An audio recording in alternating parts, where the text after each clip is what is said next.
સ્વાતંત્ર્ય પર્વની સાંજે સ્વાભિમાનનો સૂર્યોદય. સિંદૂર સ્વાભિમાન યાત્રાની સૈનિકોના જુસ્સાને કરાશે સલામ.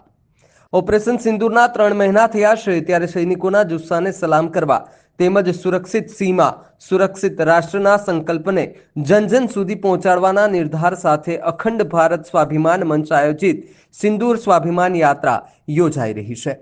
16મી ઓગસ્ટે નડાબેટથી પ્રસ્થાન કરનારી આ યાત્રા 29 ઓગસ્ટે દાંડી ખાતે સમાપન કરશે.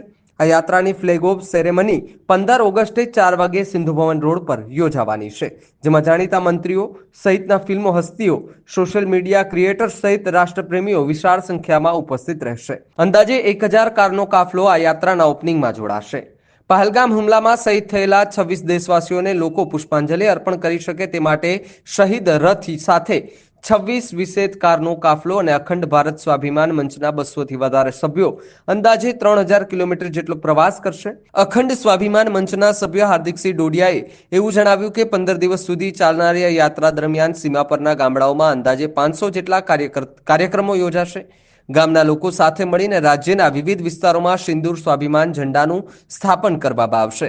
દરેક ગામ સુધી ઓપરેશન સિંદૂરનો પરચમ લહેરાવવામાં આવશે. તો આ બધા જ ગામોમાં ઓપરેશન સિંદૂરના સ્મરણે કાયમ રાખવા માટે સિંદૂરનું વૃક્ષારોપણ કરવામાં આવશે. મોદી સરકારના પગલાંને સરાહનીય ગણાવતા સમર્થન પત્રો રૂપે અંદાજે 1 લાખ પોસ્ટ કાર્ડ લખવામાં આવશે. આ કાર્યક્રમમાં કેન્દ્રના દેશના સૈનિકો છે, આપણા સૈનિક ભાઈઓની રક્ષા માટે વિવિધ મહિલાઓ દ્વારા, શાળાઓ દ્વારા અને સંસ્થાઓ દ્વારા બનાવવામાં આવેલી રાખડીઓ પણ સરહદ પર મોકલવામાં આવશે. શહીદ સૈનિક પરિવાર, એક્સ આર્મીમેન અને વર્તમાન પણ સેવા આપી રહેલા સૈનિકોનું સન્માન આ યાત્રા દરમિયાન કરવામાં આવશે. શહીદોને વંદન, સૈનિકોને અભિનંદન અને સરકારને સમર્થનમાં મુખ્ય ઉદ્દેશ સાથે જનજાગૃતિ લાવવાનો વિનમ્ર પ્રયાસ કરવામાં આવશે.